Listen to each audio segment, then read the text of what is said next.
করে হাত পোড়াবে, নিয়তির খেলা এটাকে যে ঘোরাবে। মাত্র পাওয়াকে শাস্তি সিনেমার গান দিয়ে ঝড় তুললেন মিঠুন চক্রবর্তী। তা দেখে খেপেছেন মমতা ব্যানার্জি।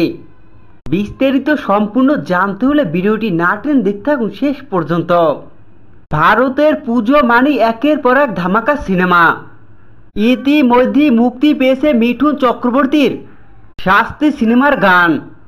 অসাধারণ শাস্তি সিনেমার গান ঝড় তুলেছে নেট দুনিয়ায়। মিঠুন চক্রবর্তীকে পুরো গানের ভিতরে এক এক সময় এক এক লুকে দেখা যাচ্ছে। পুরোই অন্য রকমের লুকে হাজির হচ্ছে মিঠুন চক্রবর্তী। শাস্তি সিনেমার অসাধারণ গান দেখে মুগ্ধ হয়ে গেছে মিঠুন চক্রবর্তীর লাখো ভক্ত। অবশেষে সেই সমস্ত ভক্তদের অপেক্ষার অবসান ঘটতে চলেছে। পুরোই ধামাকা গান নিয়ে হাজির হয়েছে মিঠুন। শাস্তি সিনেমার অসাধারণ গান দেখে প্রশংসায় ভাসাচ্ছে সমস্ত সিনেমা প্রেমী দর্শকরা। কিন্তু সবাই প্রশংসায় ভাসালো শাস্তি সিনেমার এই গান দেখে প্রশংসা না করে খেপে গেলেন মমতা ব্যানার্জি।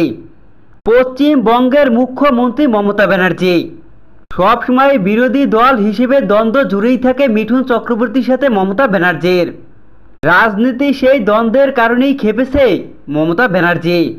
যেখানে দেখা যায় গণমাধ্যমের সামনে পড়ে মমতা ব্যানার্জি, তখনই মিঠুন চক্রবর্তী শাস্তির সিনেমার গানের বিষয় মমতা ব্যানার্জির কাছে জানতে চাওয়া হয়। কিন্তু মমতা ব্যানার্জি বাজে বলে আখ্যায়িত করে।